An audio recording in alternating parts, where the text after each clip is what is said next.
Bonjour à toutes et à tous et bienvenue dans ce webinaire de l'AFSP de la série Polycritique que nous consacrons ce mois-ci aux élections en Turquie avec comme titre interrogatif l'alternance au tournant car alors que Recep Erdogan accomplit une deuxième décennie au pouvoir, la Turquie est appelée aux urnes pour un scrutin qui pourrait se traduire par une alternance, un changement.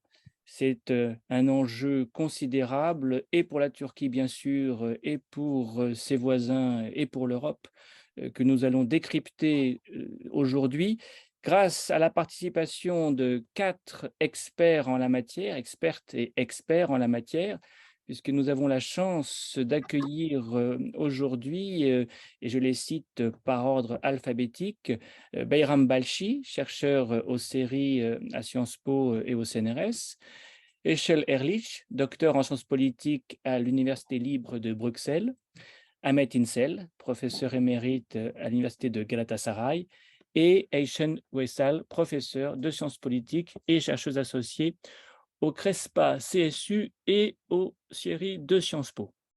Alors pour planter le décor, pour définir les termes du débat, les enjeux de ce scrutin, j'aimerais qu'on regarde à la fois la façon dont ces élections vont se dérouler, quelles sont les procédures, quelles sont les élections au pluriel qui se tiennent simultanément, et puis bien sûr, quel est l'enjeu? Quel est l'enjeu qui dépasse une simple élection? C'est aussi un enjeu qu'on peut sans doute définir en termes de régime politique.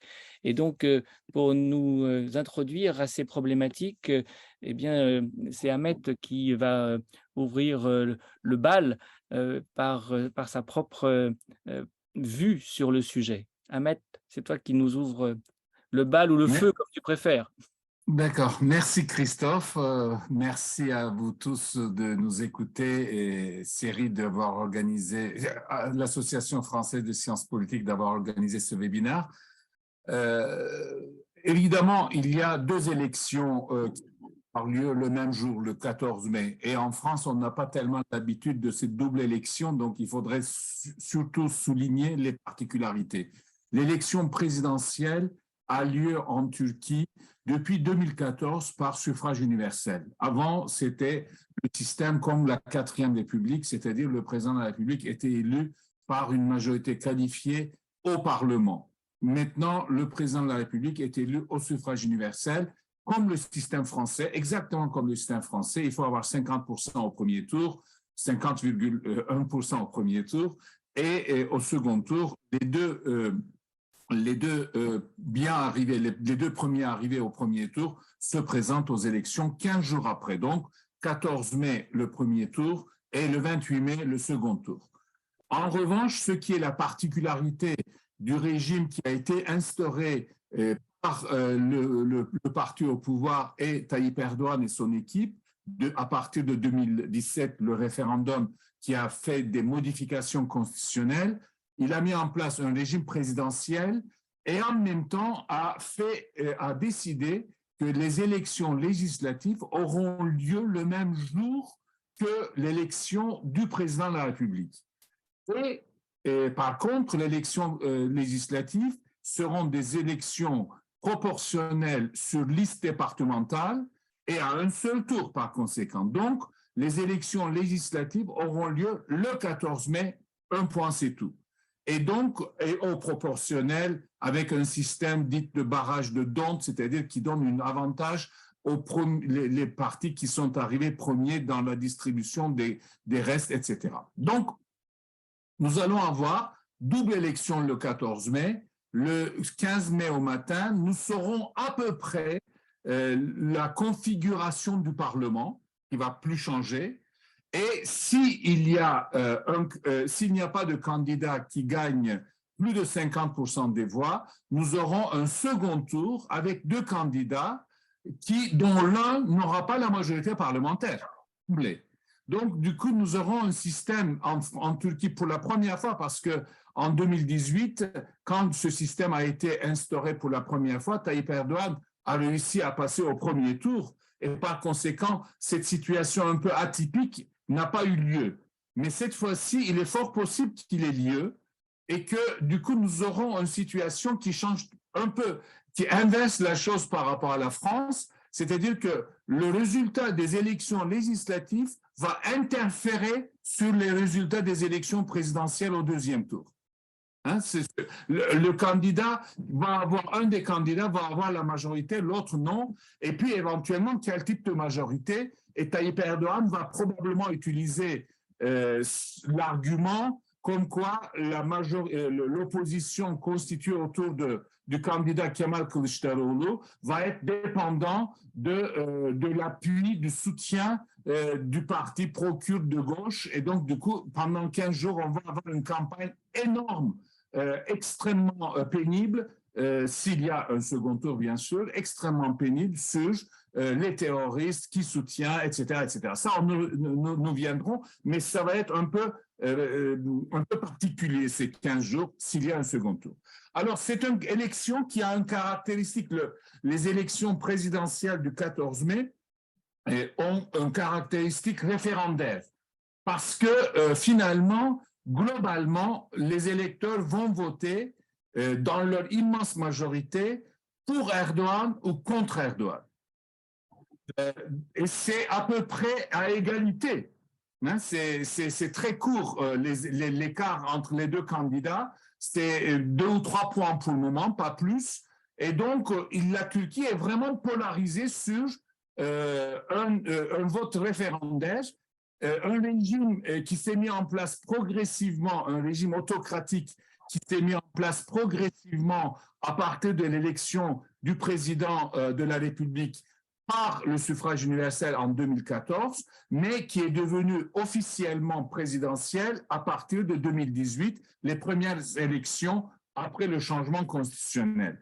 Et donc, il y a eu plusieurs étapes, mais à partir de 2018, nous sommes vraiment dans un régime autocratique où tous les pouvoirs législatifs de fait, exécutif de droit, puisqu'il n'y a pas de Premier ministre, il y a président de la République, chef du gouvernement, et le gouvernement n'est pas responsable devant le Parlement, les ministres sont des sortes de secrétaires d'État, et en même temps, le chef du gouvernement et chef d'État est chef du parti majoritaire, et par conséquent, il contrôle aussi, alors à partir du moment où son parti a la majorité parlementaire, il contrôle aussi le pouvoir législatif de facto, et en même temps, par conséquent, il nomme tous les membres de la haute juridiction, la majorité des membres du Conseil constitutionnel, de la Cour de cassation, du Conseil d'État, etc. Donc, du coup, un système de unicité du pouvoir, ce n'est pas une séparation du pouvoir, une unicité de fait des pouvoirs, et évidemment, un verrouillage des médias, ce sont des caractéristiques typiques d'une autocratie, mais qui reste élective. C'est une autocratie qui, pour le moment, garde sa légitimité des élections, une démocratie électorale, si vous voulez. Ce n'est pas tout à fait démocratique. La compétition n'est pas démocratique. Le temps de parole entre les candidats de l'opposition et Tayyip Erdogan est incommensurable. Ce n'est même pas la peine de mesurer. Hein. Ça dépasse toute capacité de mesure. Et la force et la faiblesse d'Erdogan dans ce cadre-là, c'est d'abord, il a une base électorale solide. Après 20 années de pouvoir, il a une base électorale qui est autour de 35-40% des voix. Ce n'est pas 50, ce n'est pas 60, mais 35-40, ce qui lui donne une assise relativement forte. Et cette base électorale est composée de courants islamistes, d'un courant très nationaliste, un courant sécuritaire, avec la volonté de se mettre derrière la protection d'un homme fort qu'on retrouve dans la classe moyenne ou dans les classes rurales. Le rappel des réussites économiques des années 2000 est un outil qu'il use et abuse énormément en rappelant le passage de $3 000 par habitant en 2002 à 9 000, 10 000 dollars par habitant à la fin de la décennie 2010. Mais actuellement, Tayyip Erdogan ne fait pas beaucoup des réussites actuelles, puisque dans ce cas-là, nous sommes plutôt en recul par rapport au sommet qu'il avait pu atteindre en 2012. Nous sommes revenus à peu près au niveau de 2008-2009 en termes de revenus par habitant, en termes de dollars. Par contre, son électorat n'est pas très sensible à ça, en grande partie, et il est plus sensible à la dimension affairiste, développementiste de Tayyip Erdogan, c'est-à-dire pour le développement, on peut détruire l'environnement, on peut faire de la corruption éventuellement, à partir du moment où les routes, les autoroutes sont construites, peu importe qui gagne, qui empoche la mise dans cette affaire-là. Cet esprit affairiste rencontre un écho dans une partie significative de la population et utilisation sans tabou, évidemment, par Tayyip Erdogan, des règles et des moyens de budgétaires. Actuellement, comme il a senti qu'il ne peut pas gagner au premier tour et que là, pour la première fois, il y a un vrai défi de l'opposition, du candidat de l'opposition face à Tayyip Erdogan. Nous reviendrons avec Aychen Oussal tout à l'heure à ce sujet. Il utilise les moyens populistes les plus caricaturaux, si vous voulez. Je vais vous donner un seul exemple. À l'occasion d'une mise en exploitation des réserves de gaz naturel au large de la mer Noire, qui est d'ailleurs, on ne sait pas si vraiment c'était une mise en scène ou une réalité. Il a annoncé que pendant un mois au mois de mai, et au mois de mai particulièrement, c'était le mois des élections, les auront le gaz naturel gratuit pour leur consommation. Alors c'est vraiment la distribution gratuite du gaz. Je crois que même un populiste, les plus populistes d'Amérique latine n'avaient pas encore pensé et malheureusement ils vont probablement limiter. Et les faiblesses, pour terminer, c'est l'économie. Il y a une vraie crise économique, une dépréciation de 200-250% de la livre turque depuis 3-4 ans, un taux d'inflation très élevé, mais qui pèse surtout sur la classe moyenne, parce que la classe populaire a bénéficié un peu d'augmentation du SMIC, etc., mais la classe moyenne n'a pas bénéficié de cela. Les prix alimentaires est beaucoup plus, le taux d'inflation des prix alimentaires sont beaucoup plus importants que le taux d'inflation de 80% ou 100% ou récemment calculé par officiellement 60%, dépasse 100% le taux des prix, le taux d'inflation des prix alimentaires. Il y a évidemment une administration qui est devenue très peu efficace avec la hypercentralisation du pouvoir, qu'on a découvert encore une fois lors du tremblement de terre, cette inefficacité organisationnelle du régime autocratique, la lenteur et les effets du népotisme et de corruption sur l'organisation. Et enfin, il y a usure de pouvoir parce qu'il y a les jeunes, notamment ceux qui votent, les primo-votants, n'ont vu que Tayyip Erdogan dans leur vie au pouvoir et il y a une volonté, un désir de changement. Donc, pour la première fois en face de lui, il y a une stratégie de polarisation confessionnelle, nationale, ethnique, nationale ou culturelle qui ne marche pas. Et il y a une polarisation qui surdétermine toutes les polarisations classiques qui permettaient à Tayyip Erdogan de se situer dans la majorité sociologique du pays, c'est la polarisation autour du régime de l'homme unique, comme on dit en Turquie, ou d'un régime démocratique parlementaire. Et c'est la première fois que l'opposition a pu créer un front uni qui a déjoué le jeu traditionnel de Tayyip Erdogan. Et c'est probablement à Aychen de continuer ce jeu de l'opposition. Tout à fait. On va maintenant se tourner vers Aychen pour comprendre quelle est l'alternative, car on est donc, on l'a bien compris avec Ahmet, dans un cas de figure qui rappelle d'autres autoritarismes électoraux. On est dans un système comme en Hongrie, comme on a pu l'être aussi avec le Brésil de Bolsonaro ou avec Israël avant que Netanyahou ne perde le pouvoir, dans une situation où il est possible de voir l'alternance. Et à chaque fois, ça n'a été possible dans ce genre de système politique que lorsque l'opposition s'est unie, et c'est précisément ce qu'elle a fait pour la première fois ou presque en Turquie, et c'est ce que Ayşen va maintenant décrypter pour nous, car on a besoin de comprendre. On a besoin de comprendre combien diverse est cette coalition et quelles sont les tensions potentielles que on peut s'attendre à voir affleurer. Ayşen. C'est assez difficile à comprendre. Bonjour à tous et à toutes. En fait, moi, je dirais plutôt que les élections du 14 mai ou les élections de mai sont marquées par les alliances. Selon ce système, ces élections, il y a 5 alliances et sur le bulletin de vote, 32 partis politiques apparaissent sur ce bulletin de vote. Mais en réalité, 37 partis politiques participent aux élections. Donc, ce qui complique de comprendre ce système. En fait, selon la décision de Haut Conseil électoral. 5 alliances, dont 3 majeures, on connaît bien. La première, c'est l'alliance du pouvoir, entre guillemets, l'alliance de la République avec l'AKP, avec l'extrême droite, le MHP, mais aussi quelques partis politiques islamistes ou de l'extrême droite.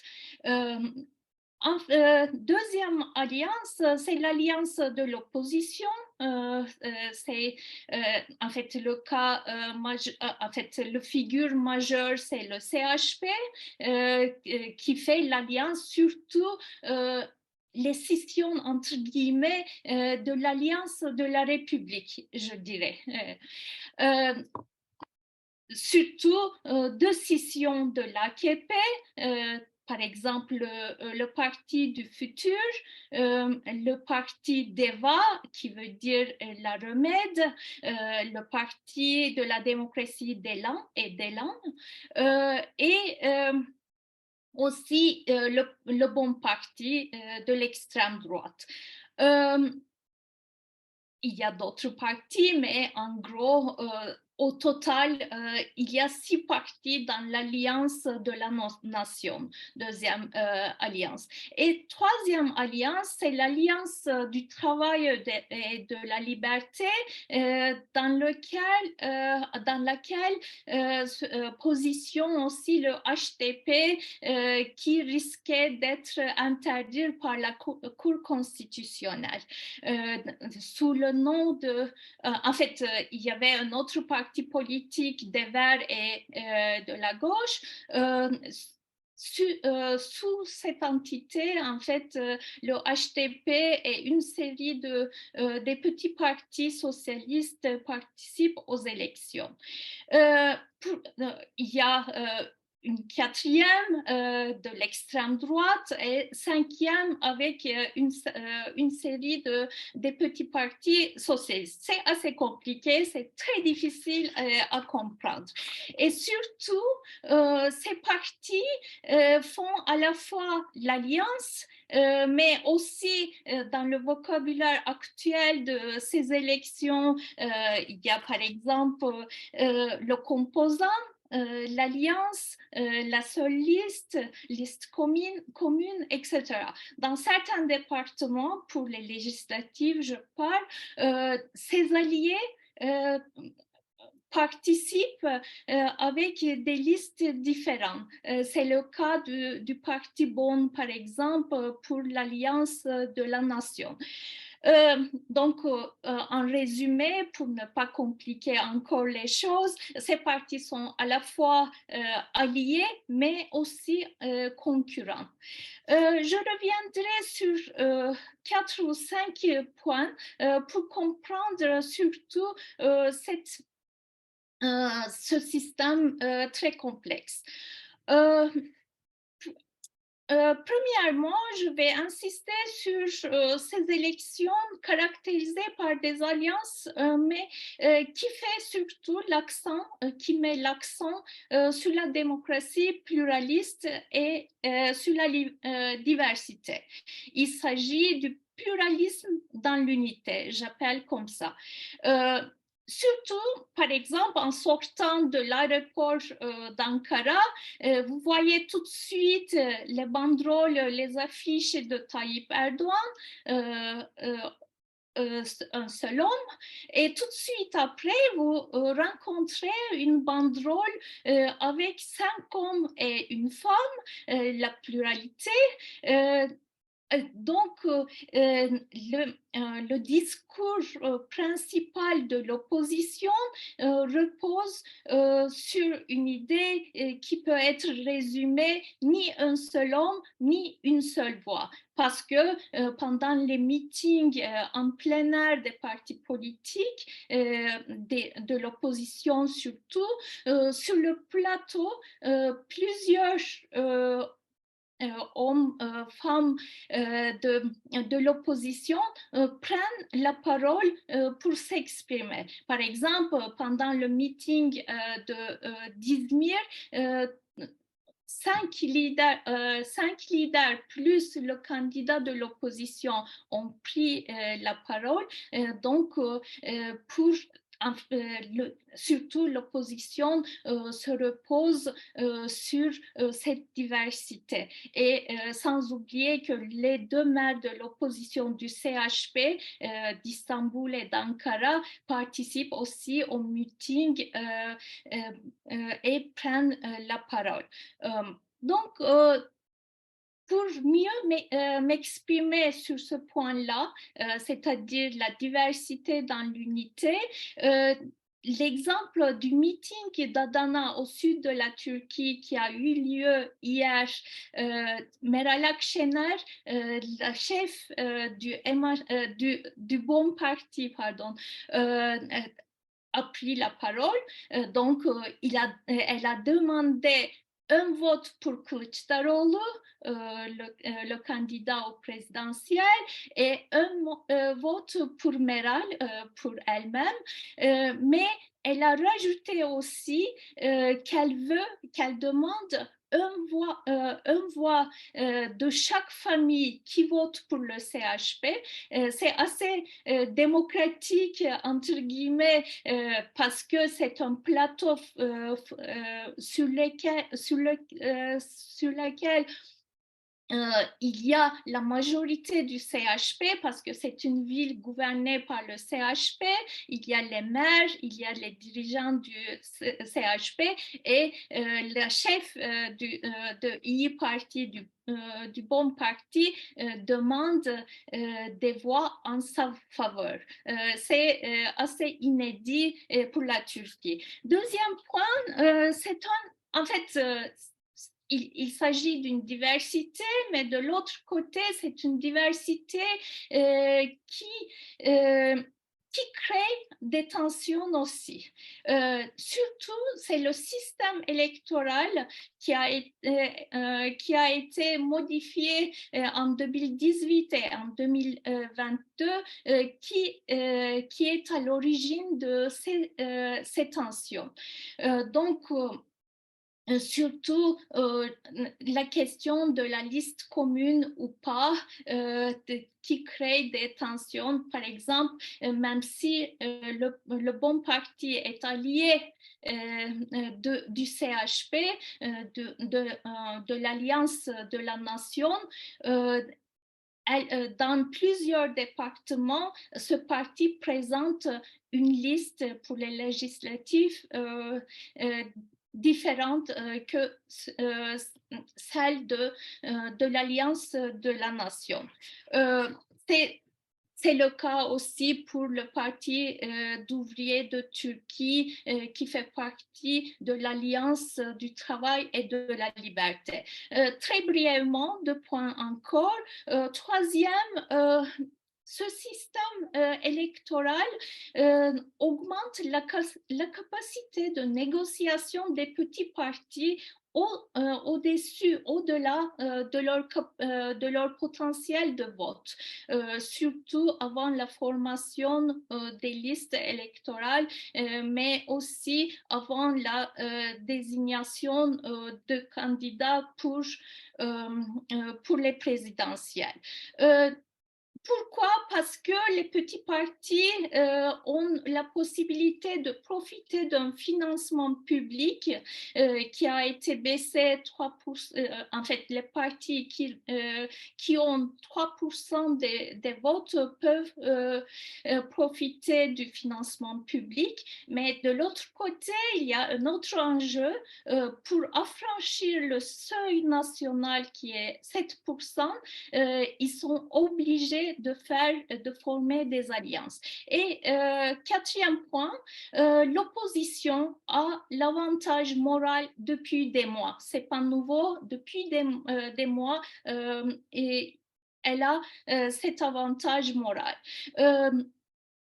Déjà, l'Alliance de la Nation lance un discours qui dit « nous allons gagner ». C'est nous qui allons gagner. Dès le début, Kılıçdaroğlu est présenté comme le 13e président de la République. Il a été présenté comme notre 13e président de la République.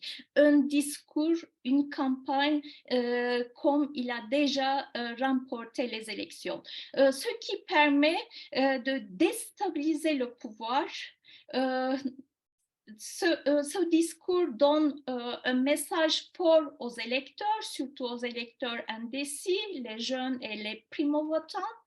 Un discours qui rend inefficace le discours du pouvoir qui dit ils ne peuvent pas gouverner.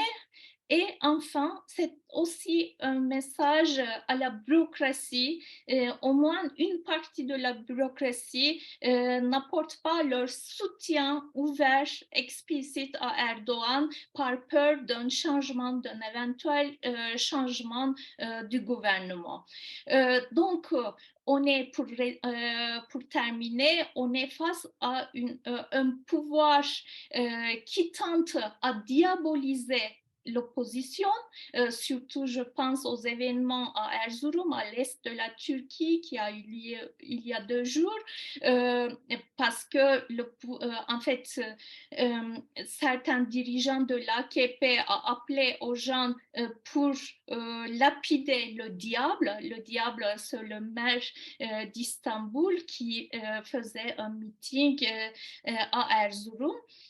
Donc, la réponse donnée par l'opposition face à une piège, au piège, un bouquet de fleurs et un cœur, un amour comme réponse à un pouvoir autoritaire. Donc, surtout, l'opposition fait référence à une figure symbole très emblématique des protestations de Gezi, un pingouin avec un bouquet de fleurs face aux forces policières qui utilisent une violence extrême face aux manifestants. Je termine comme ça. Merci beaucoup, Aychen. Effectivement, on a maintenant une vision plus claire de cette opposition, ou plutôt de cette diversité dans l'unité, ou d'unité dans la diversité de l'opposition face au pouvoir d'Erdogan. Et vous avez eu l'un et l'autre, Ahmet et Aychen, le souci de relier cette classe politique au contexte social. Mais on va poursuivre dans cette voie avec Aychen maintenant pour voir comment les dynamiques sociales à l'œuvre eh bien, s'articulent à cette scène politique, et est-ce que cette summa divisio assez radicale, on a quand même une classe politique qui est non pas en train de considérer l'autre comme un adversaire, mais comme un ennemi, comme souvent d'ailleurs dans ce genre de contexte. On a vu ça ailleurs, à commencer à nouveau par le Brésil d'il n'y a pas si longtemps. Comment est-ce que la société elle, vit cet épisode politique et quelles sont les dynamiques sociales, les mouvements sociaux même que l'on peut mobiliser pour rendre compte de l'actualité, Echel. Ouais. Merci, merci encore aussi et merci Ahmed, Insal et Aïchen pour le récapitulatif, comme ça au moins c'est plus clair pour tout le monde. Et alors pour les mouvements sociaux et donc pour la société civile, bien sûr après il y a quand même un enjeu qui est important, qui est donc l'économie. Même si c'est pas non plus le cœur en ce moment des enjeux ou des clivages politiques, mais c'est quand même ça joue un rôle surtout pour les jeunes et pour certaines catégories professionnelles, catégories socio-professionnelles qui ont été touchées en ce moment, surtout depuis la pandémie, depuis la crise sanitaire et tout, avec les licenciements ou avec la baisse du pouvoir d'achat, avec l'augmentation du taux d'inflation et l'augmentation également du taux de chômage et l'augmentation du nombre des individus qui sont en dessous du seuil de pauvreté, par exemple, et l'augmentation également de la sous-traitance, du travail informel. Et donc, tout ça, c'est quand même c'est important de mentionner parce que comme c'est un peu le contexte économique et social qui est à l'œuvre, qui est en cours. Et après, les effets quand même de ces enjeux économiques et sociaux en termes notamment de la sécurité sociale ou des droits sociaux ou des droits syndicaux, c'est un peu mitigé quand même, parce que c'est pas comme si, après dans toute la sociologie des mouvements sociaux, on dit donc c'est pas comme si les gens sont en dessous de pauvreté qu'ils se mobilisent comme ça en fait tout d'un coup. Et donc, c'est ce qui est exactement le cas en Turquie. Donc, c'est les questions économiques et l'appauvrissement des individus, la prolétarisation des classes moyennes ne créent pas tout de suite des mobilisations sociales, ne créent pas tout de suite des mouvements sociaux pour plusieurs raisons.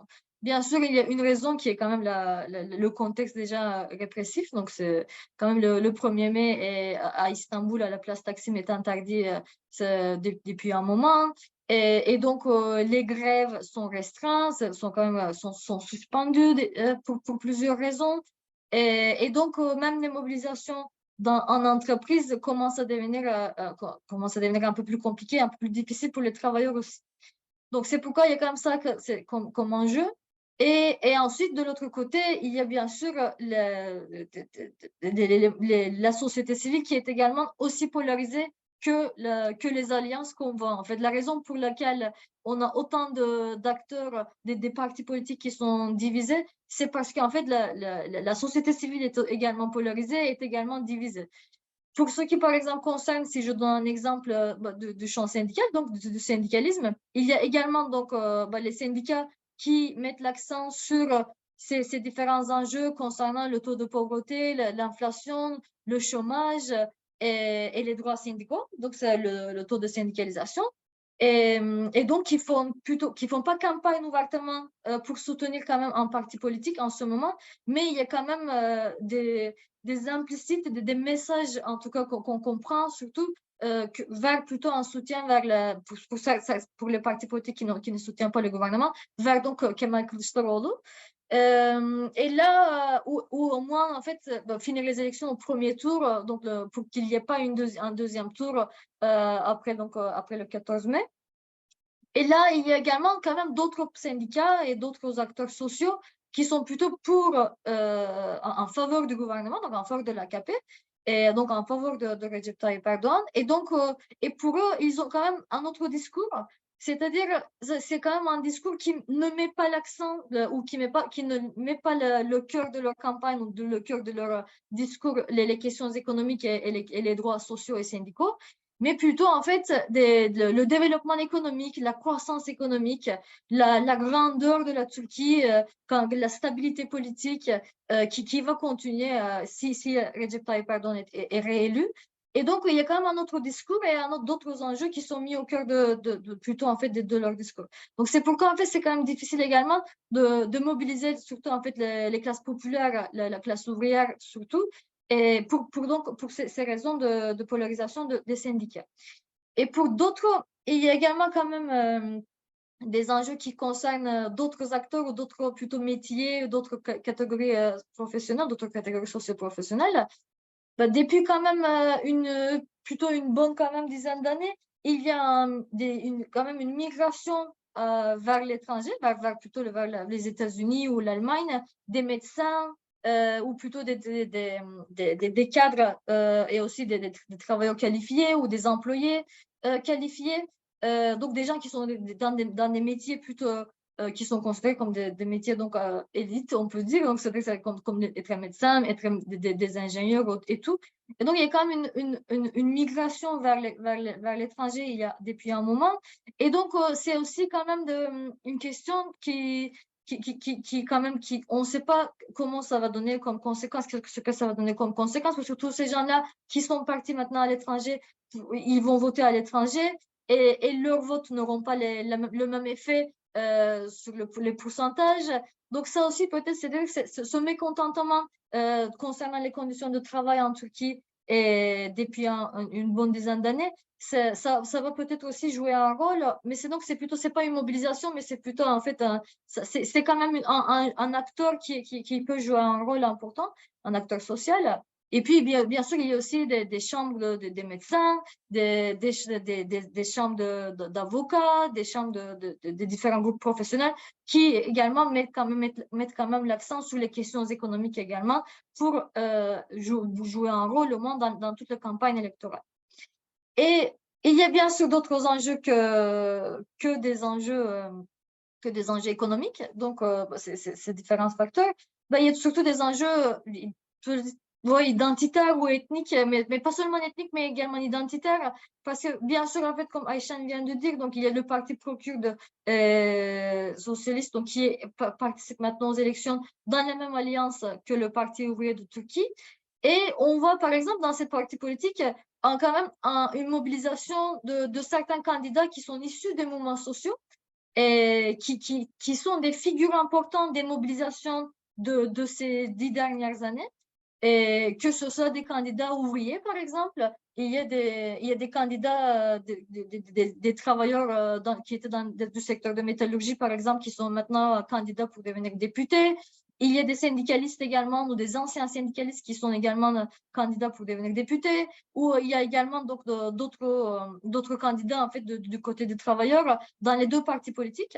Et donc, les deux partis politiques, par exemple, ils incarnent un peu aussi ces mobilisations sociales qui cumulent quand même un mécontentement social qui cumule depuis surtout qui a trouvé quand même son sommet pendant les mobilisations de Gezi. Donc ça, c'est également important.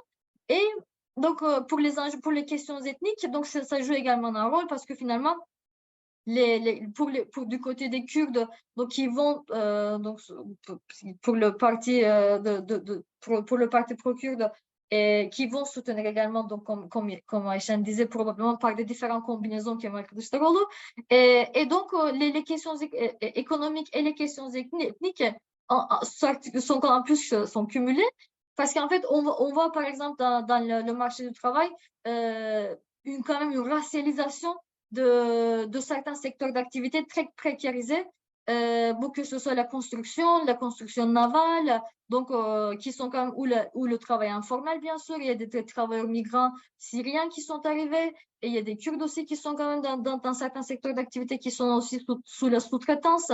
Donc, c'est quand même, ça joue un rôle. Après, bien sûr, la traduction, comme je disais, de ce mécontentement social et économique en vote, c'est ça, en fait, c'est jamais clair et c'est jamais évident. Et un dernier point sur ces mobilisations sociales, c'est également, il s'agit quand même bien sûr des questions identitaires concernant les LGBTI et les femmes. Donc, c'est surtout en fait la question des LGBTI, donc, commence à devenir un peu également un enjeu de la campagne électorale qui est intéressant.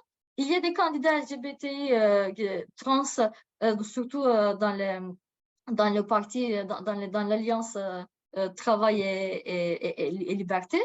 Et donc, ça veut dire qu'il s'agit quand même également d'une question d'une criminalisation, de stigmatisation des individus LGBTI et donc des organisations LGBTI. Et donc, il y a maintenant en fait une alliance entre donc le terrorisme, les LGBTI et donc des différentes et des mobilisations sociales qui deviennent un peu un enjeu important aussi des élections. Et bien sûr, pour les questions des femmes, voilà, en fait, le taux des féminicides, le nombre de féminicides en Turquie augmente depuis une dizaine d'années. Et il y a également la violence faite aux femmes qui augmente. Donc, c'est pourquoi, en fait, ce sont des questions, les droits des femmes deviennent aussi un des enjeux importants. Et donc, les mobilisations féministes font partie également des acteurs importants dans tout ce paysage électoral. Merci beaucoup, Eshel. Vous avez effectivement dressé le portrait de la société turque à l'heure des élections en faisant déjà référence à l'étranger, notamment à travers ces migrants que vous avez cités.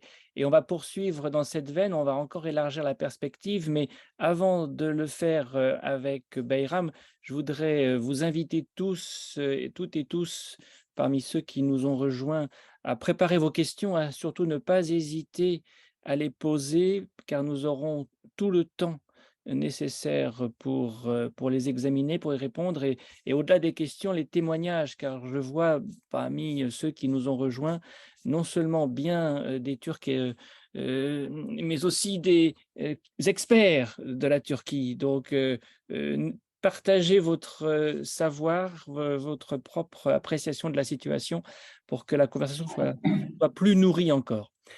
Et donc, je passe maintenant la parole à Bayram, car évidemment, la place de l'étranger, de l'extérieur, des affaires internationales dans une campagne électorale comme celle-ci est à géométrie variable. Il y a l'étranger proche, il y a aussi d'autres enjeux plus lointains qui ont affaire avec l'Union européenne, avec la diaspora. Bref, toute une série de questions qui méritent d'être examinées pour bien prendre la mesure de la complexité de cette campagne électorale et puis des élections qui vont suivre.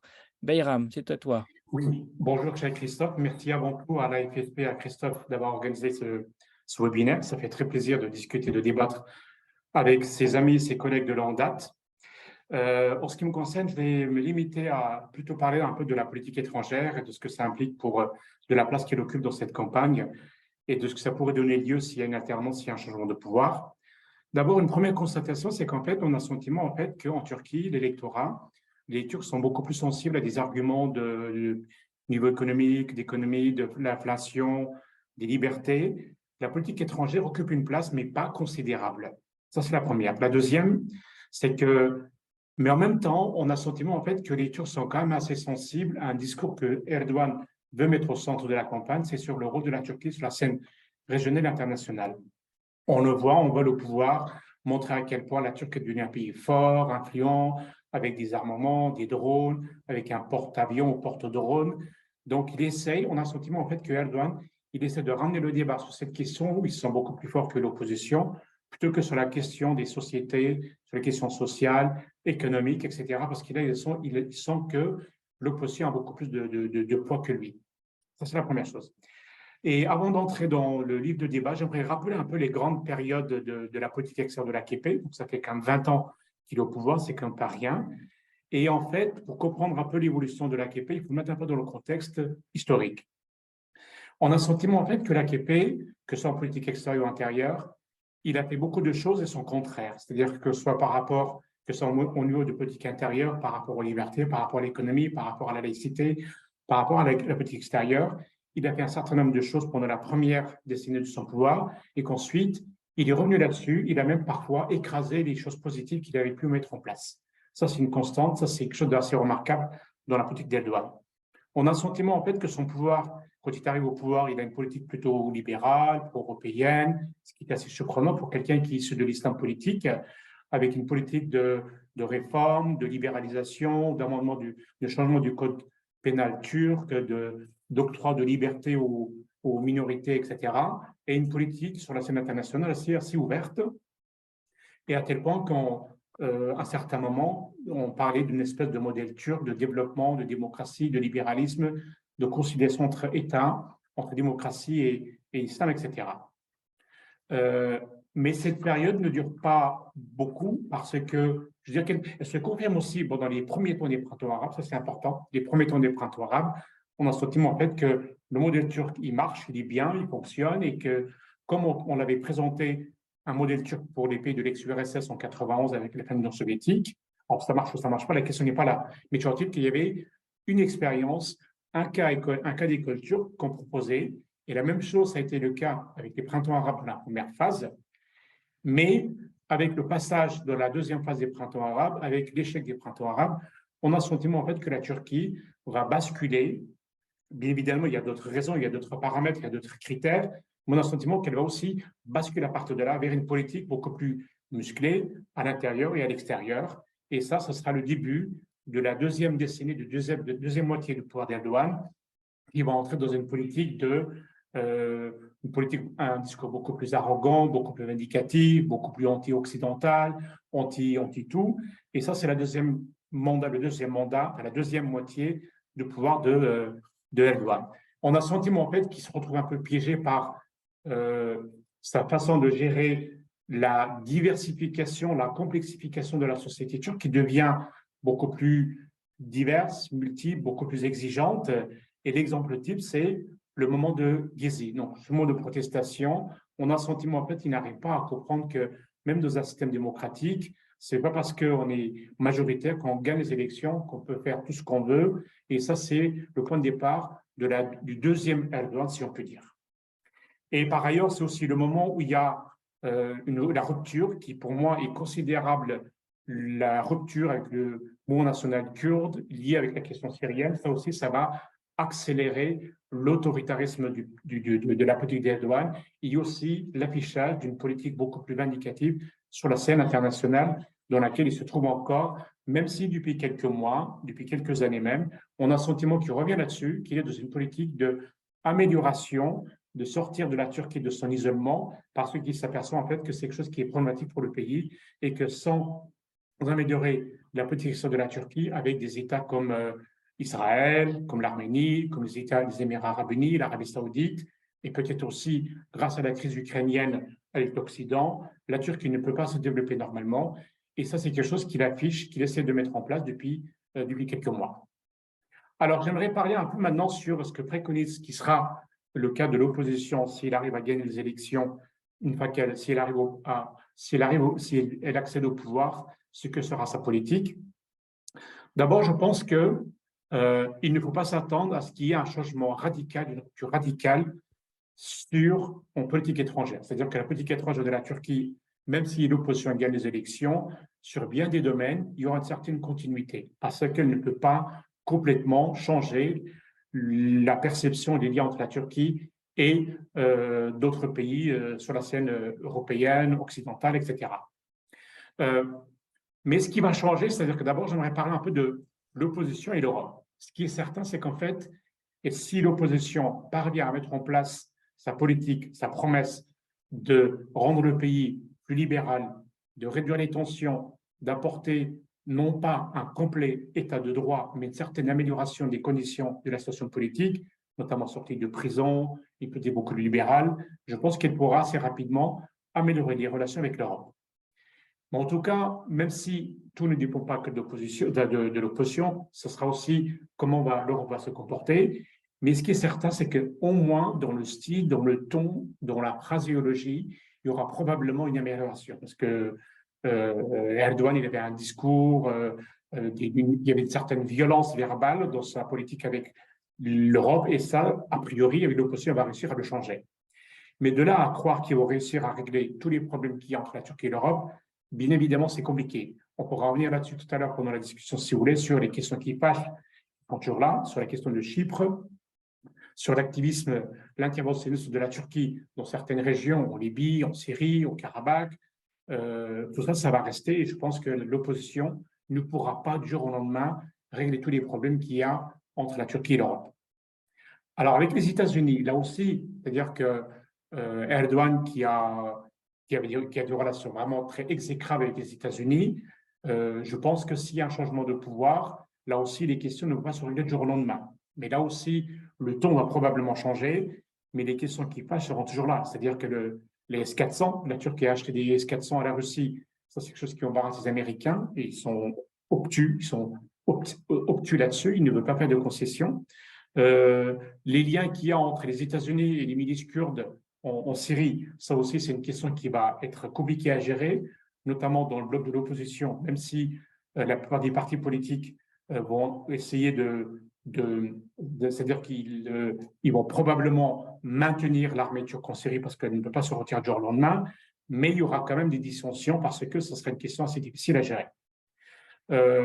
Ensuite, avec les États-Unis, pareil, c'est-à-dire que sur d'autres questions, sur l'acceptation de la Suède ou pas, sur le fonctionnement de la Turquie, sa place dans l'OTAN, ça aussi, je pense qu'il y aura des difficultés pour le temps de trouver un modus vivendi. Pour ce qui est d'une question cruciale, fondamentale, et là, la Turquie, ces dernières années, elle a été assez distinguée par rapport à son positionnement, c'est dans une question qui préoccupe beaucoup les Européens, c'est la guerre entre la Russie et l'Ukraine. Je pense que dans cette question-là, il ne faut pas s'attendre à un changement. C'est-à-dire que on a l'impression, en fait, qu'en Turquie, aussi bien au sein de la société, de l'État que de la classe politique, il y a un consensus sur le rôle actuel que joue la Turquie, qui a un rôle de médiation, de facilitation des liens entre les belligérants. Et de ce fait, je pense que l'opposition va continuer parce qu'elle ne peut pas se permettre de changer de position parce que par rapport à la Russie, il y a toujours cette question de besoins économiques et de vulnérabilité stratégique. Et par rapport à l'Ukraine, il y aura toujours cette sympathie, quelle que soit la classe politique. Donc, il faut s'attendre à ce qu'il y ait une certaine continuité dans cette politique de la place de la Turquie dans la guerre entre l'Ukraine et la Russie. Pour ce qui est de la Syrie, là, ce sera aussi très compliqué. Alors, même si l'opposition préconise depuis le début d'entamer un dialogue avec Bachar, d'ailleurs, ils n'ont jamais approuvé la politique syrienne de Erdogan, même si et certains sont carrément pro-Bachar. Dans l'opposition turque, c'est assez problématique, c'est qu'ils étaient dès le départ d'accord pour qu'il y ait un véritable dialogue avec Bachar. Je pense que dans cette question-là aussi, ce sera très difficile, c'est-à-dire que ce sont des questions de sécurité nationale. Le maintien de l'armée turque en Syrie, ce sera problématique, ce ne sera pas un retrait immédiat parce que dans l'esprit des Turcs, ils ont le sentiment en fait que si l'armée turque se retire, ce sera un espace qui sera occupé ou par Bachar ou par le PKK, et de ce fait, il y aura un problème de sécurité. Et surtout, c'est que si la Turquie se retire, et je pense que dans le pouvoir et l'opposition, on est à peu près sur la même longueur d'onde, c'est que ce sera la force de dissuasion de l'armée turque fera que s'il n'est plus là, bah forcément, les Syriens qui sont là-bas ne se sentiront pas en sécurité avec Bachar. On aura donc envie d'avoir un nouveau flux de réfugiés en Turquie. Et ça, c'est quelque chose qu'aucun parti politique ne peut prendre comme risque parce que ce sera une question complètement ingérable. Par rapport à la question des migrations, là aussi, la migration, on a le sentiment en fait que là, c'est plutôt Erdogan qui a rejoint le discours de l'opposition, c'est-à-dire que l'opposition, depuis le début, elle a toujours été beaucoup plus partisane pour le renvoi des réfugiés syriens en Syrie.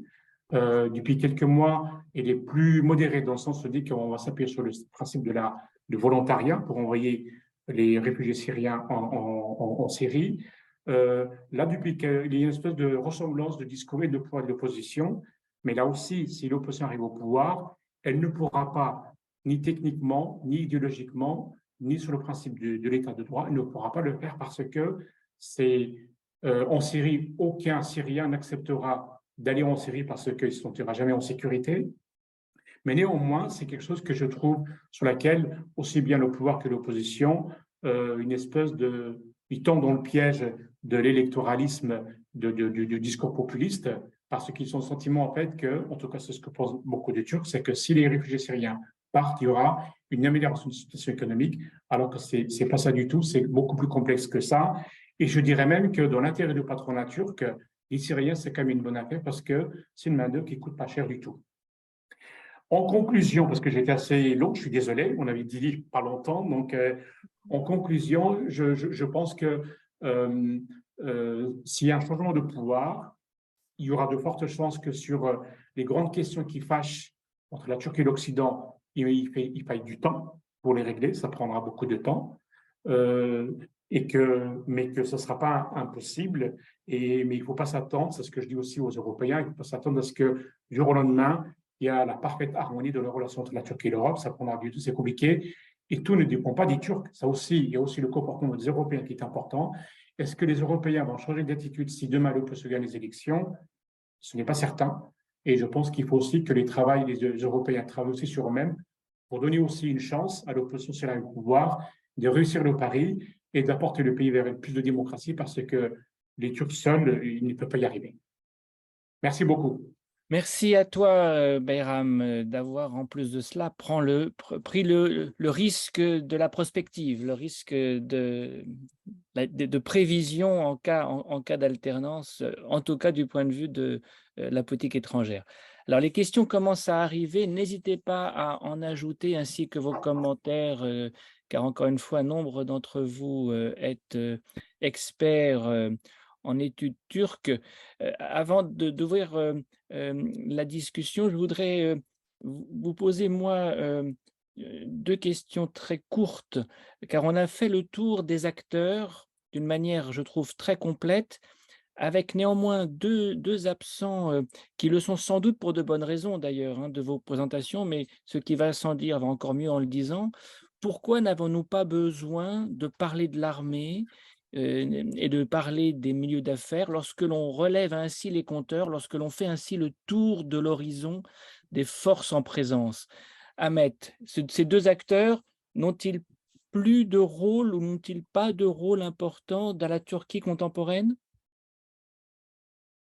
Ton micro. Micro. Excusez-moi, je mets mon micro. Pour l'armée, à peu près tous les observateurs sont d'accord là-dessus. Nous ne savons pas ce qui se passe à l'intérieur. L'armée est devenue la grande muette.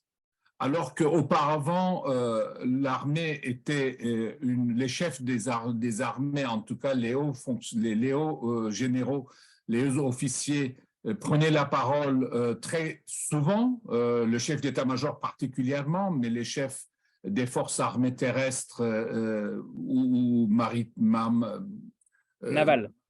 ou de l'air, prenaient la parole régulièrement pour ou contre le gouvernement et émettaient des avis. Et donc, du coup, on avait une anticipation des réactions de l'armée. Aujourd'hui, l'armée ne parle pas.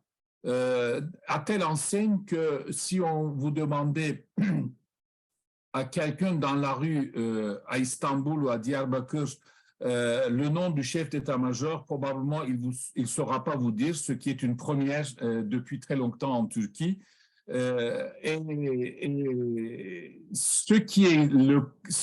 L'armée aujourd'hui est contrôlée par le ministre des Armées, ministre de la Défense, qui est l'ancien chef d'état-major.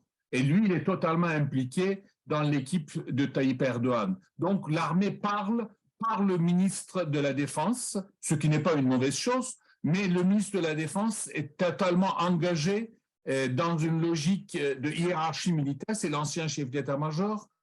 Il y a eu beaucoup d'officiers qui ont été licenciés dans l'armée, dans les hautes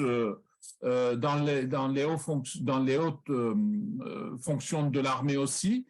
Mais évidemment, Tayyip Erdogan ou l'AKP n'a pas pu directement nommer des généraux. Donc, du coup, il a eu des embauches au niveau des lieutenants, éventuellement un peu des capitaines. Mais aujourd'hui, nous ne savons pas l'esprit dans lequel se trouvent les généraux.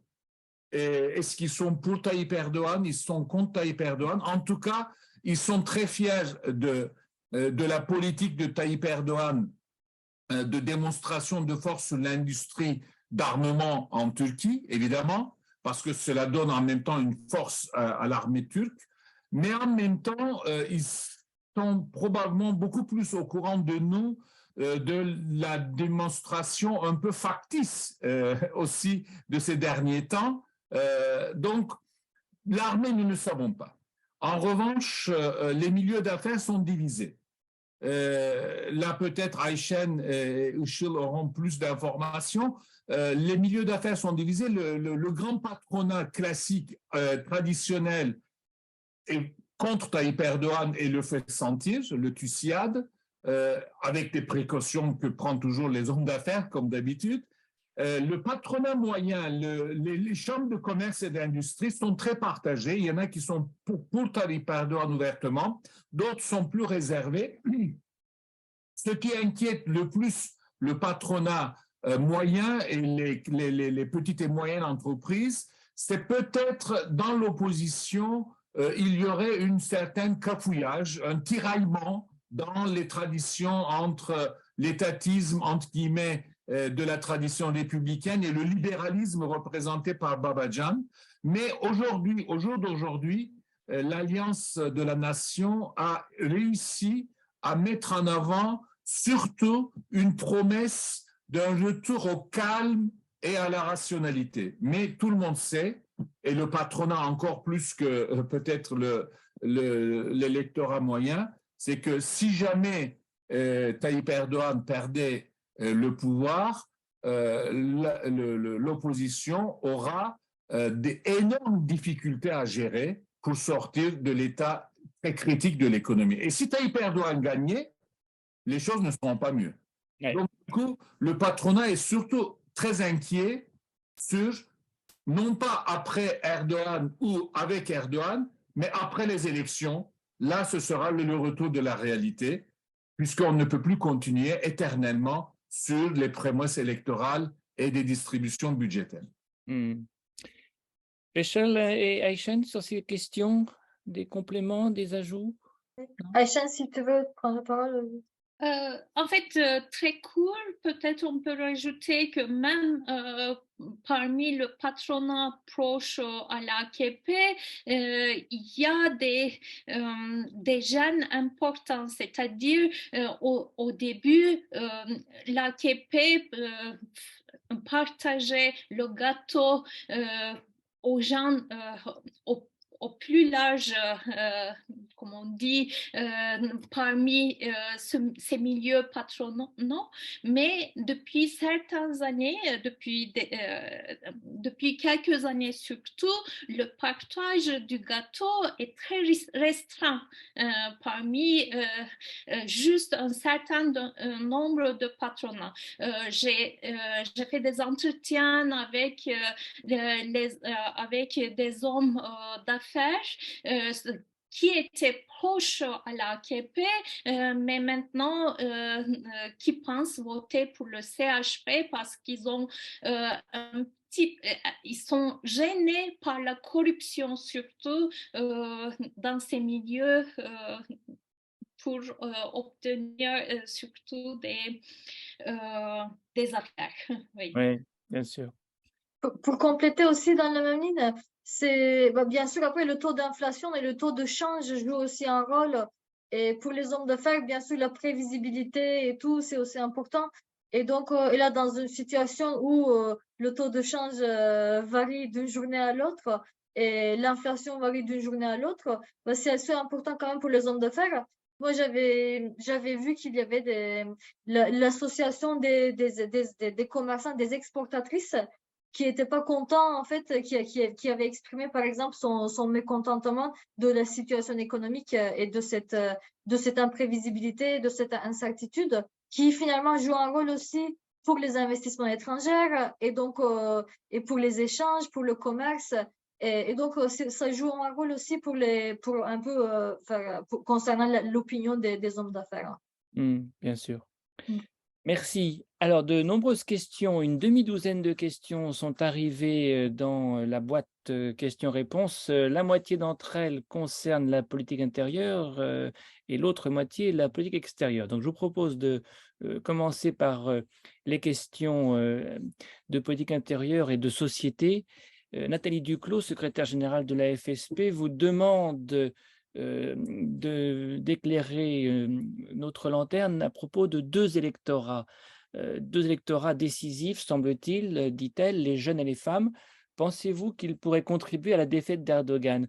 Et j'ajouterais, dès lors que les enquêtes d'opinion semblent suffisamment fiables pour que vous les citiez, quels sont les mouvements que l'on voit? Quels sont ceux qui peuvent changer leur vote par rapport aux dernières élections et éventuellement faire chuter Erdogan? Nathalie demande, est-ce que les jeunes et les femmes vont être un électorat décisif dans ce domaine? Qu'est-ce que vous pouvez répondre? Ahmet, peut-être, pour commencer. Je pense que Aïchen sera un peu mieux. Alors, Aïchen. Là-dessus. Sur les jeunes, par contre, effectivement, sur les primo-votants, dans les sondages d'opinion, on voit une majorité relativement forte, ce n'est pas 80%, hein, mais une majorité relativement forte, autour de 60-65% des primo-votants qui sont pour Kılıçdaroğlu, pour les élections présidentielles. Il est plus facile de situer les reports de voix pour l'élection présidentielle parce que c'est Erdogan ou Kılıçdaroğlu. En revanche, pour les élections législatives, évidemment, les choses sont beaucoup plus compliquées à analyser. Pour les jeunes, primo-votants ou jusqu'à 24 ans, 25 ans, c'est-à-dire ceux qui ont voté une première fois peut-être il y a 5 ans, tout juste en 2018, ou ceux qui ont voté pour les élections municipales en 2019. Pour les femmes, il semblerait que, mais là je laisserai tout de suite Ayşen et Işıl en parler, il semblerait que si on faisait un sondage d'opinion sur la base hommes-femmes qui votent Kılıçdaroğlu, qui votent Erdogan, les femmes basculent beaucoup plus, mais est-ce que c'est vraiment la majorité? Je crois. Les femmes, en tout cas, votent plus massivement que les hommes pour Kılıçdaroğlu. Ayşen, oui. En fait, je prends la parole surtout sur la jeunesse. La jeunesse est le grand enjeu de ces élections, ça c'est certain. L'ancien chef leader du HDP, du parti kurde, depuis son cellule, envoie toujours des messages qui font cible la jeunesse, surtout les primo-votants qui sont capables de changer le destin du pays. Mais la jeunesse est ciblée aussi par le CHP. Le candidat Kılıçdaroğlu font plusieurs discours concernant la jeunesse, surtout la jeunesse qui se noue dans la précarité, qui voit leur futur très sombre et très incertain. Donc, pour rajouter quelques mots à ce que Ahmet vient de dire, le nombre des primo-votants atteint à 5 millions, quand même sur 60 millions d'électeurs, donc c'est un nombre assez important. Et peut-être en lien avec une autre question, Muharrem İnce, pour revenir au parti du pays, je vais traduire comme ça parce que en turc, pays et patrie, en fait, ont des mots qui ont des appartenances politiques. Donc, memleket plutôt pays.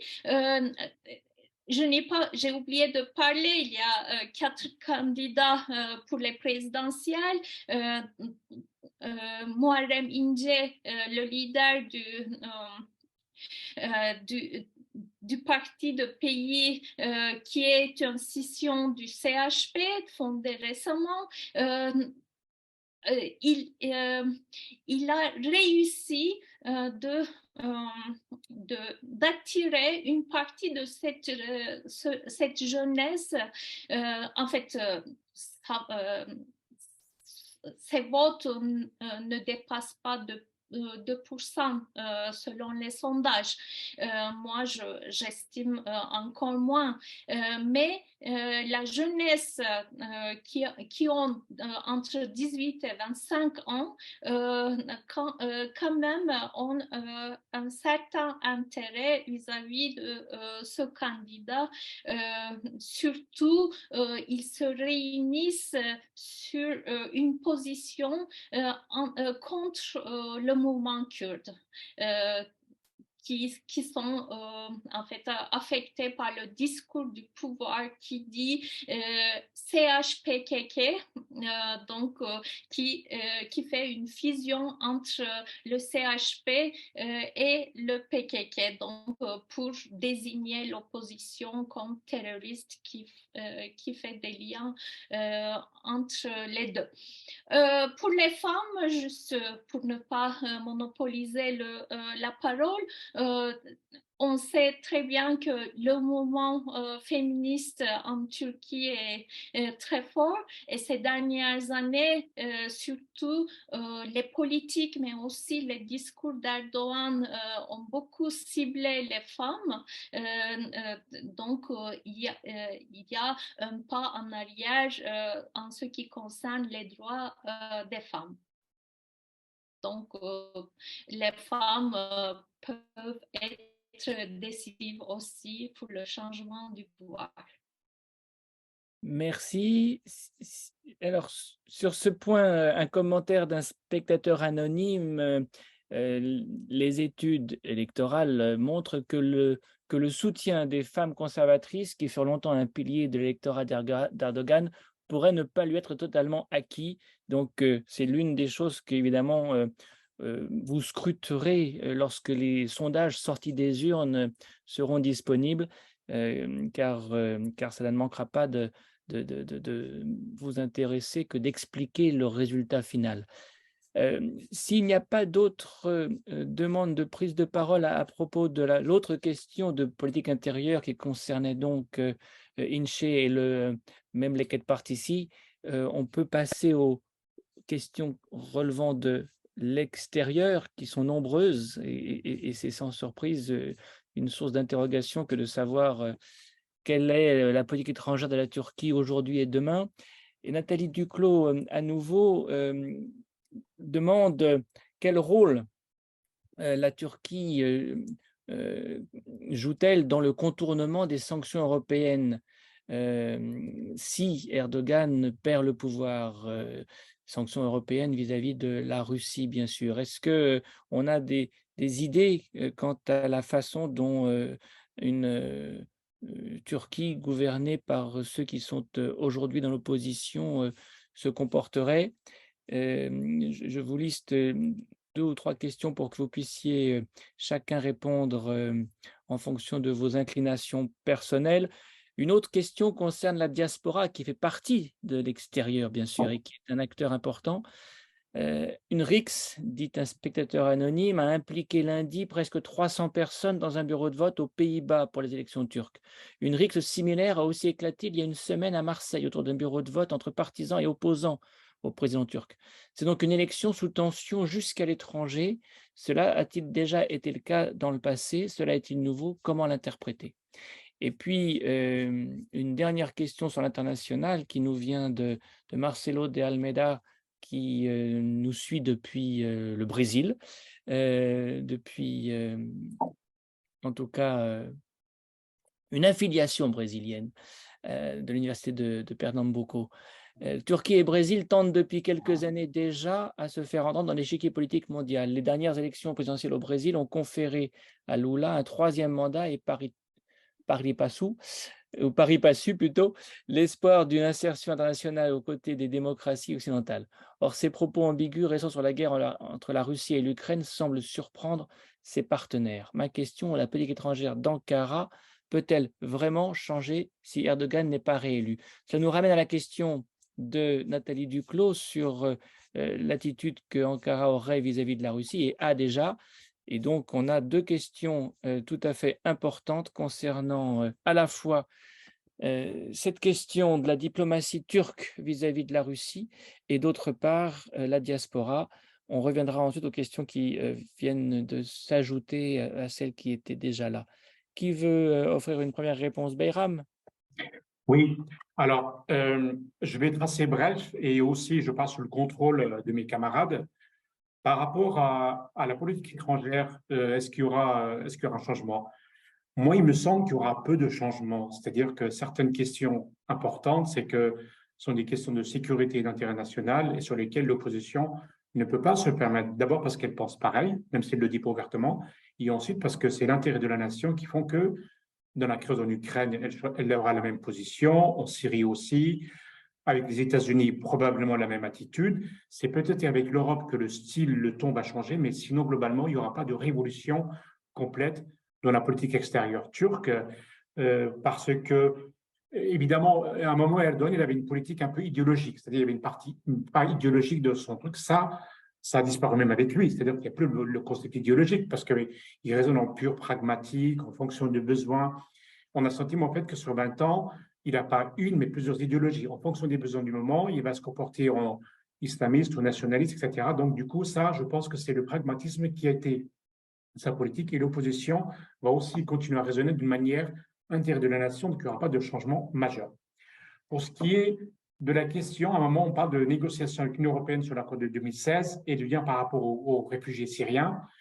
Sur cette question de négociation, est-ce que l'opposition a demandé à le renégocier? Il me semble que oui, mais je connais pas les détails. Je connais pas les détails. En tout cas, il me semble que l'opposition s'engage à négocier pour pouvoir obtenir, pour les citoyens turcs, la libre circulation, la facilitation de la circulation des Turcs en Europe. Ça, c'est une promesse que je trouve un peu risquée de la part de Kılıçdaroğlu. Il dit, mais je ne suis pas sûr parce que ça ne dépend pas que de lui, ça dépend aussi des Européens. Donc là-dessus, il faudra bien voir un peu concrètement comment ça va se passer. Sur la question des réfugiés, de renvoi des réfugiés en Syrie, je pense que à l'intérieur d'eux-mêmes, aussi bien le pouvoir que l'opposition, je pense qu'au fond d'eux-mêmes, ils savent très bien que ce n'est pas possible, c'est compliqué, mais pour des raisons purement électoralistes, je dirais qu'il y en a pas un pour rattraper l'autre. Ils promettent tout ça, mais une fois qu'ils seront au pouvoir, je pense qu'à partir du mois prochain, on verra qu'il n'y aura pas de changement majeur parce qu'ils ne peuvent pas se permettre de les envoyer parce que, comme je l'ai dit tout à l'heure, les conditions d'accueil sur place ne sont pas là. Ils ne voudront pas, ils sont posés. Bachar ne voudra pas d'eux-mêmes non plus. Les conditions de Bachar sont tellement fortes que la Turquie n'est pas en mesure de répondre à cela. Donc, du coup, il faut s'attendre à ce qu'il y ait, pareil, une certaine continuité. Par rapport aux sanctions, alors, ça, c'est la question est assez compliquée. C'est qu'on a le sentiment, en fait, que du fait des sanctions européennes sur la Russie, le commerce de la Russie avec d'autres pays est monté en flèche. Ça a été le commerce avec d'autres pays, la Chine et aussi la Turquie. Déjà, les liens économiques étaient assez forts entre la Turquie et la Russie et les sanctions ont profité en quelque sorte à la Turquie parce que forcément, ce que la Russie ne peut pas importer de l'Europe, elle va essayer de le trouver ailleurs, de compenser ailleurs. Mais néanmoins, effectivement, il y avait un contournement. Alors là, je pense qu'il y a deux choses. C'est que, d'une part, un contournement, je dirais, malgré les Turcs, c'est-à-dire que ce n'est pas aussi facile que ça à surveiller. Et d'autre part aussi, on a le sentiment aussi que parfois, il y avait une espèce de laxisme volontaire de la part des Turcs parce que ça profitait à l'économie turque. Mais néanmoins, c'est une politique qui est en train de changer parce que ces derniers mois, depuis quelques mois, on a vu l'administration américaine très critique, qui est venue gronder Erdogan en quelque sorte. Et on a le sentiment en fait qu'Erdogan, il en tient compte et qu'ils essaient de faire un peu plus attention pour pas qu'il y ait trop de perçage en quelque sorte de ces sanctions parce que ils veulent vraiment, les Turcs, je pense ils sont dans une logique, aussi bien avec Erdogan, depuis quelques mois, il est dans une logique, il fait tout pour pouvoir améliorer les relations avec l'Occident parce qu'il sait qu'il en a besoin, que l'économie turque en a besoin.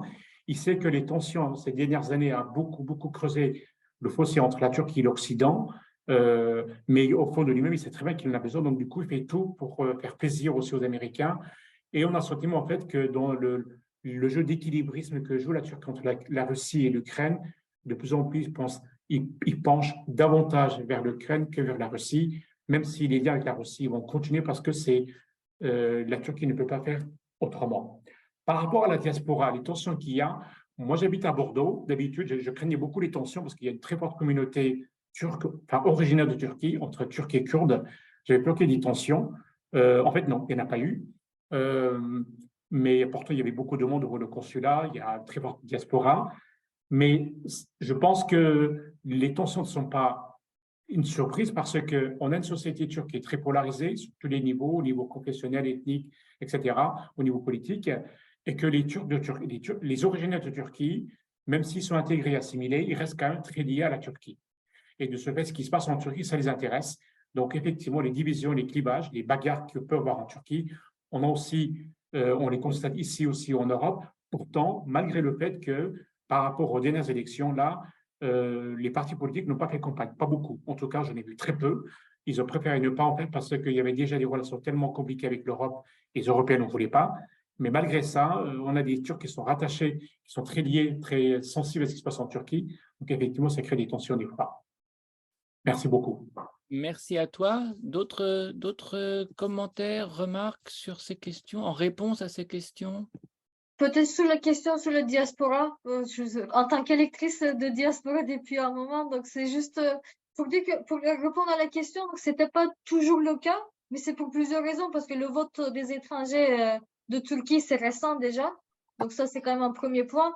Donc c'est ce droit obtenu ou ce droit octroyé plutôt par le gouvernement visait justement en fait à capter un peu sa base électorale qui habite à l'étranger. Donc ça, c'est quand même c'est un enjeu important. Donc c'est plutôt récent. Donc c'était pas toujours le cas.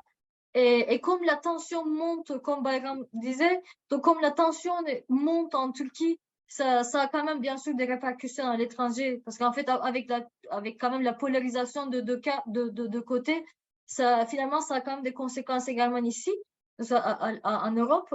Et il y avait aussi il y avait par exemple, pour donner un exemple, en Mers, il y avait le maire de l'AKP du quartier d'où sont originaires la majorité des habitants de Turquie en Belgique.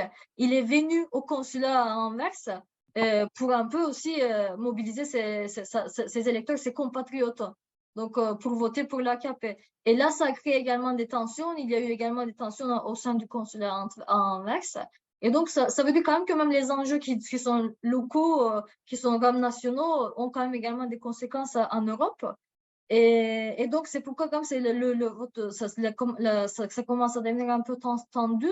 Et une troisième raison, ça peut être également, il y a quand même une certaine méfiance sur les questions de la sécurité de vote, c'est-à-dire sur la fraude électorale.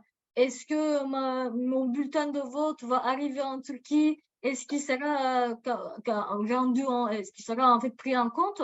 Et donc, il y a quand même en fait, tout le monde est vraiment très attaché à cette enveloppe, à ces deux bulletins de vote, et ça crée également des tensions sur le bureau de vote au sein des urnes. Et donc, les observateurs, il y a quand même des observateurs de chaque parti politique. Et donc, c'est un peu une situation également d'insécurité et donc de méfiance de vote qui joue un rôle. Par rapport à la diaspora, pardon, Ahmet. Oui, cette question est intéressante parce que je ne sais pas comment ça se passe en France pour le vote des étrangers, le vote à l'étranger. Ici, en Turquie, donc l'élection a lieu le 14, mais les bureaux de vote à l'étranger sont fermés ce soir, le 9. Mais pourtant, il n'y a pas de dépouillement tout de suite sur place.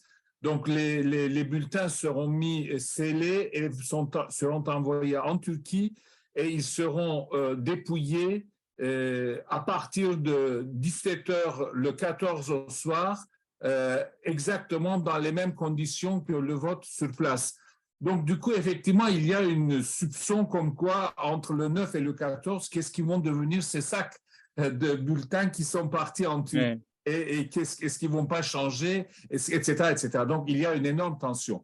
Mais il faut aussi dire une chose, c'est qu'il y a 3,3 millions électeurs inscrits sur les listes électorales de l'étranger, mais le taux de participation est beaucoup plus faible, inévitablement, pour des raisons de difficulté. C'est autour de 50% le taux de participation à l'étranger, alors qu'en Turquie, à l'interne, le taux de participation en 2018 était de 87%. Donc, sur 3,3 millions, on pense qu'il y aura à peu près 1,5 ou 1,6 million, un peu peut-être plus cette année, d'électeurs. Et si on partage entre AKP, Erdogan, Kılıçdaroğlu et sur les législatives, évidemment, le vote de l'étranger, à partir du moment où l'écart entre les deux candidats sont supérieurs à 2 ou 3 points, le vote de l'étranger n'interfère pas beaucoup sur les résultats. Mais en revanche, si nous sommes dans une situation 49,5, 50,5, là, c'est décisif, effectivement. Ouais. Et pour les élections législatives, c'est une distribution qui fait perdre tout son sens aux élections depuis l'étranger parce qu'il n'y a pas de circonscription pour les étrangers. On distribue sur les 81 départements au prorata des votes de chacun. Donc, du coup, ça devient très marginal. Oui. Mais si...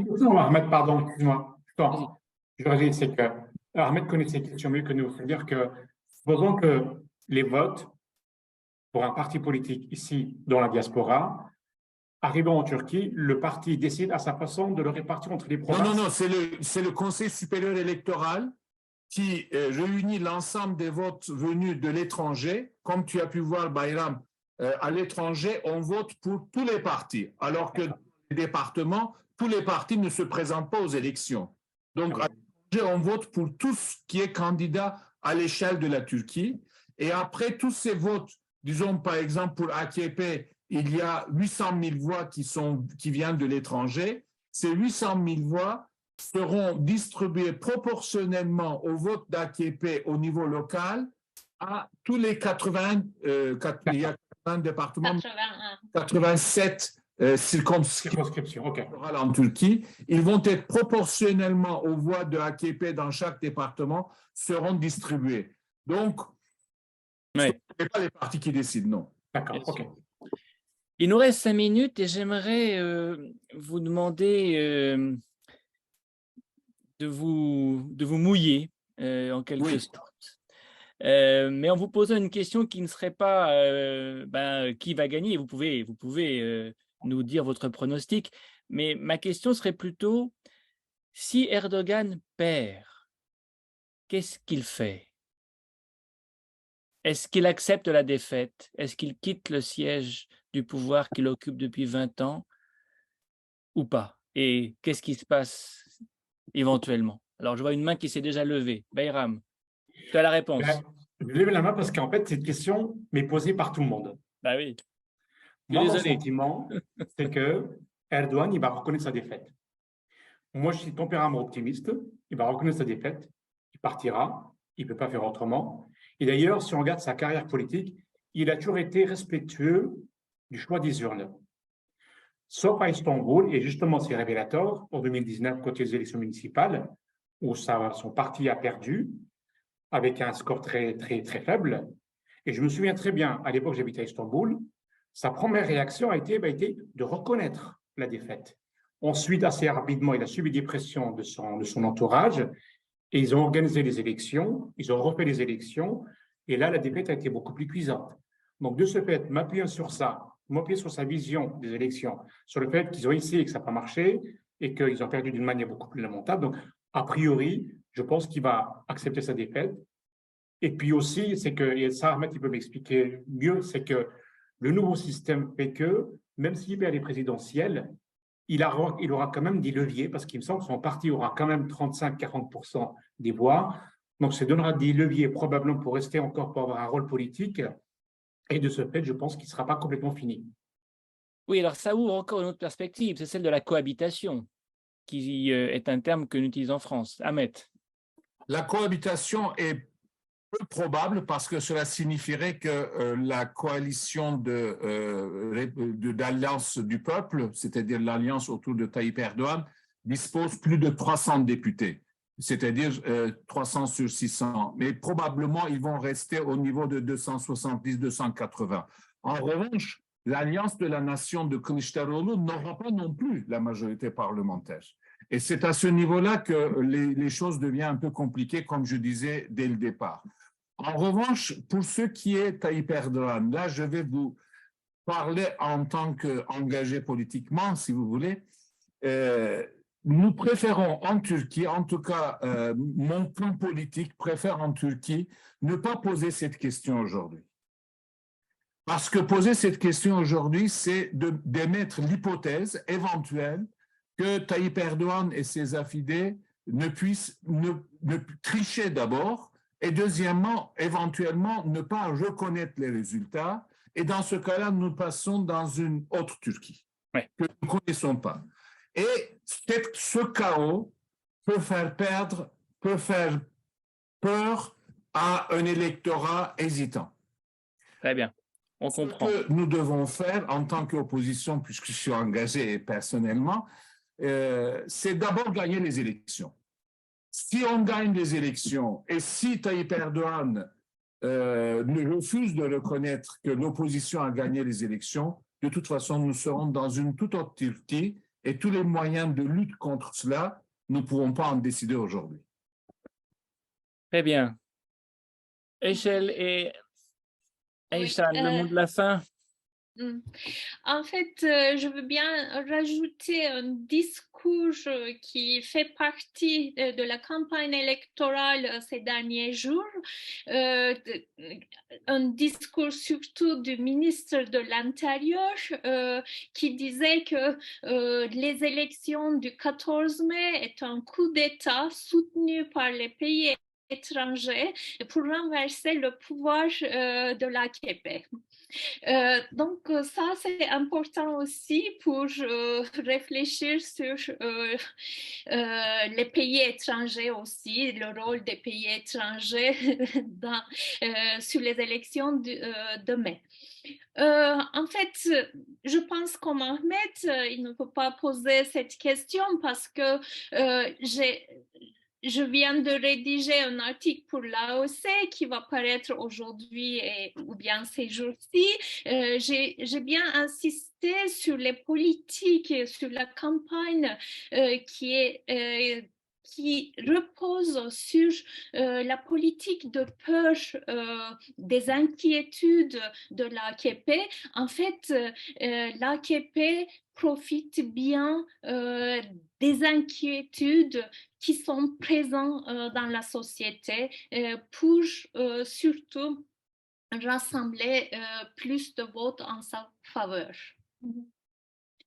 Je suis d'accord aussi avec Ahmed Aïchan, donc c'est-à-dire, je suis d'accord aussi, c'est-à-dire que il est quand même un discours qui vise à délégitimer les élections, les résultats des élections, qui vise à voire même criminaliser l'électorat de l'opposition, et donc qui vise à créer un peu un certain contexte de peur et d'incertitude. Et donc les gens peuvent dire, de toute façon, il va pas accepter les résultats, donc on va pas voter, c'est pas la peine. Donc qui finalement aussi aura peut-être des conséquences sur le résultat, où ils vont dire, ou ils risquent de dire, ça sera l'incertitude, il y aura la guerre civile, et donc on va voter l'AKP. Et donc dans les deux cas, en fait, cette question ne donne pas lieu à un débat qui est un peu fructueux pour la campagne électorale, je suis d'accord aussi. Bon, je Juste m'excuse un de l'avoir dernier mot, posé. par contre, il y a une vraie mobilisation citoyenne pour assurer la sécurité des urnes et surtout la sécurité de dépouillement des résultats. Et de ce point de vue-là, je crois que nous aurons, via tous les scrutateurs civils que les partis politiques d'opposition vont mobiliser, on espère un peu plus de 100 000. Il y a 190 000 bureaux de vote en Turquie et nous espérons avoir les informations directes dans les quartiers généraux des partis politiques qui seront capables, dans ce cas-là, en cas de mésinformation ou mauvaise intention, de pouvoir faire le recours et de faire le rapport de force exactement comme quand c'est passé avec les élections municipales à Istanbul. Oui, voilà un beau test effectivement pour la robustesse de la société civile et son implication au service de la démocratie. Merci beaucoup à vous tous, à vous toutes et à vous tous. Je conclurai par 3 mots rapides. Le premier qui nous vient d'un de nos spectateurs aujourd'hui basé à Concordia. Je n'ai pas une question, mais plutôt des remerciements pour ces présentations très éclairantes pour le non-expert du politique kurde que je suis. Et c'est effectivement exactement l'objectif que nous poursuivons avec ces webinaires, faire que ceux qui ne sont pas spécialistes profitent du décryptage d'enjeux parfois compliqués que des experts peuvent offrir. Et deuxièmement, j'aimerais évidemment dédier ce webinaire à Pinar Selek, lui manifester notre solidarité. La FSP a été à ses côtés, elle a même bénéficié de la venue lors de son procès à Istanbul de Fabien Jobard qui nous a représentés. Et pour nous, c'est très important en tant qu'AFSP de toujours manifester notre solidarité vis-à-vis des intellectuels turcs, qu'ils soient en France, qu'ils soient encore en Turquie.